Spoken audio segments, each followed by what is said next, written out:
Today we celebrate the memorial of Saint Jerome, doctor and priest of the Church. Si Saint Jerome ay isang pantas ng simbahan, tanyag bilang translator o takapagsalin lalo na ng Biblia. Mula sa Greek, Aramaic, Jerome translated the Bible into Latin. He is also famous and widely respected in his contributions to theology.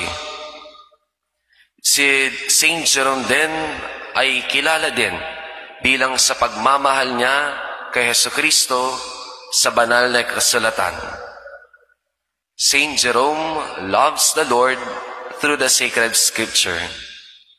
He is famous in saying, ignorance of scripture is ignorance of Christ. Ang kamangmangan sa banal na kasulatan ay kamangmangan kay Jesucristo.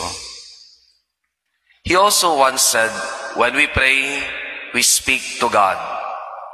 But when we read the Bible, God speaks to us. Kapag tayo ay nananalangin, tayo ay kumakausap sa Diyos. Pero kapag tayo ay nagbabasa ng salita ng Diyos, ang Biblia, si Jesus mismo, ang Diyos mismo, ang kumakausap sa atin. Naranasan ni Saint Jerome ang salita ng Diyos at si Jesus mismo sa banal na kasulatan. He loves the Lord through the sacred scripture. But among the many wise sayings of Saint Jerome, one of the taken for granted saying is this. He said, good, better, best. Never let it rest till your good is better and your better is best. Ulitin ko. Good, better, best.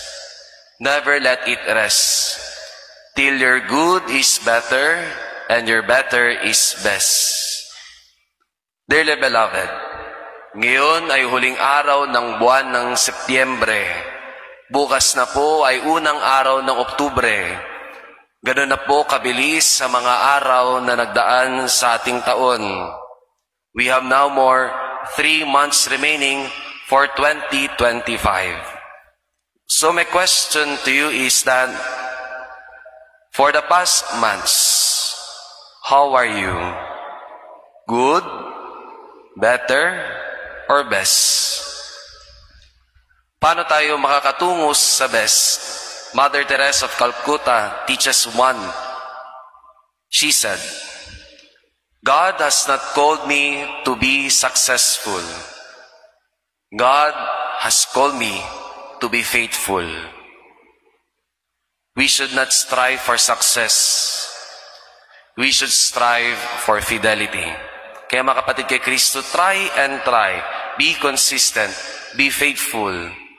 Pag lagi kang nagdarasal, be faithful in your prayer life. Kapag lagi kang nagko-confess sa pare, sa Diyos, go to the confession regularly. Kapag lagi kang nagdarasal ng novena, do it consistently. Because the things that you are faithful to, you can do your best. Good, better, best. Never let it rest till your good is better and your better is best.